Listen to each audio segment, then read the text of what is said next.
Breaking చూస్తూ ఉన్నారు. ఇద్దరు కాంగ్రెస్ నేతలు టీఆర్ఎస్ తీర్థం పుచ్చుకోబోతూ ఉన్నారు. త్వరలోనే వారు టీఆర్ఎస్ లో చేరాలని నిర్ణయం తీసుకున్నారు. అవసరమైతే వారి సభ్యత్వాలకు రాజీనామా చేసి తిరిగి టీఆర్ఎస్ తరపున పోటీ చేసి గెలిచి చూపిస్తామంటున్నారు ఎమ్మెల్యేలు ఆత్రం సక్కు అలాగే రేగ కాంతారావు. ఇద్దరు కాంగ్రెస్ ఎమ్మెల్యేలు వీరిద్దరూ కూడా త్వరలో టీఆర్ఎస్ తీర్థం పుచ్చుకోబోతున్నారు. ఆసిఫాబాద్ ఎమ్మెల్యే ఆత్రం సక్కు, పినపాక ఎమ్మెల్యే రేగ కాంతారావు వీళ్ళిద్దరూ త్వరలో టీఆర్ఎస్ తీర్థం పుచ్చుకోబోతున్నారు. ఆదివాసీల సమస్యలు తీరుతాయి.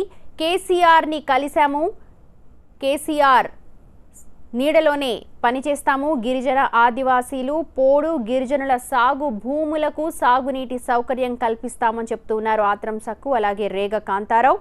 వీటన్నిటినీ సుసాధ్యం చేయాలంటే టీఆర్ఎస్ బాటలో నడవాలని, అందుకే ఆ నిర్ణయం తీసుకున్నామని త్వరలోనే టీఆర్ఎస్ తీర్థం పుచ్చుకోబోతున్నట్టు కాంగ్రెస్ నేతలు ఇద్దరు చెప్తూ ఉన్నారు. పూర్తి సమాచారం మా ప్రతినిధి రాకేష్ అందిస్తారు. రాకేష్,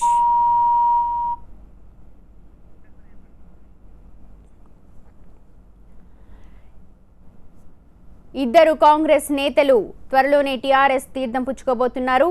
ఆత్రం సక్కు అలాగే రేగ కాంతారావు గిరిజన ఆదివాసీల సమస్యల పరిష్కారానికి ముఖ్యమంత్రి కేసీఆర్ హామీ ఇచ్చారని, అలాగే పోడు గిరిజన భూములు సాగునీటి సౌకర్యం కల్పిస్తామని చెప్పారని, త్వరలోనే టీఆర్ఎస్ లో చేరాలని నిర్ణయించుకున్నామని, అవసరమైతే సభ్యత్వాలకు రాజీనామా చేసి తిరిగి టీఆర్ఎస్ తరపున పోటీ చేసి గెలిచి చూపిస్తామని చెప్తూ ఉన్నారు ఎమ్మెల్యేలు ఆత్రం సక్కు అలాగే రేగ కాంతారావు.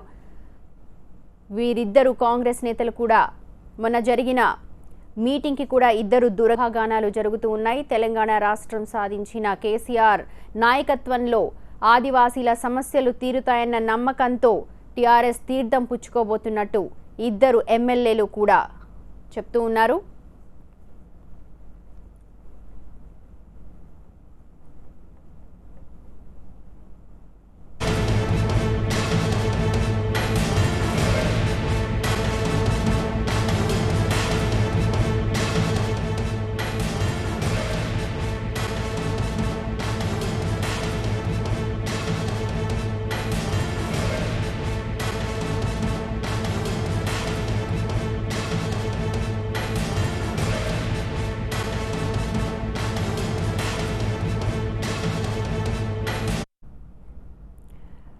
పూర్తి సమాచారాన్ని మా ప్రతినిధి రాకేష్ అందిస్తారు. రాకేష్, ఎప్పుడు అధికారికంగా వీరు టీఆర్ఎస్ లో చేరబోతున్నారు, ఏమైనా చెప్పారా? మండే వీళ్ళు టీఆర్ఎస్ లో చేరినట్టుగా మనకు సమాచారం. ఇప్పటికి వరకు ఉన్నటువంటి శాసనసభ్యులు ఇద్దరు కూడా ఆత్రం సక్కు రేగ కాంతారావు ఆసిఫాబాద్ పూర్తిగా ఆదివాసీ నియోజకవర్గం, అదేవిధంగా పినపాక పూర్తిగా గిరిజన సామాజిక వర్గానికి సంబంధించినటువంటి నియోజకవర్గం, అక్కడ గిరిజనులు ఎక్కువగా ఉంటారు. ఈ రెండు నియోజకవర్గాలకు సంబంధించినటువంటి ఎమ్మెల్యేలు ఈరోజు ప్రగతి భవన్ లో సీఎం కేసీఆర్ తో భేటీ అయ్యారు. అనేక సమస్యలపై ఒకటిగా భావిస్తున్నటువంటి అక్కడ ఉన్నటువంటి పోడు భూముల సమస్య, గిరిజనులు సాగు చేస్తున్నటువంటి భూముల్లో సాగునీటి అందించాలని ఇప్పటివరకు ప్రభుత్వానికి ఉన్నటువంటి నిబంధనల ప్రకారం గిరిజనులు సాగు చేస్తున్నా లేకపోతే పోడు భూములకు ఉన్నట్టు ఈ ప్రాంతాలకు సంబంధించినటువంటి భూముల్లో ప్రభుత్వం ఎలాంటి వస్తువులు కల్పించదు, ప్రభుత్వానికి సంబంధించినటువంటి సాగునీరు కూడా అక్కడ ఉండదు.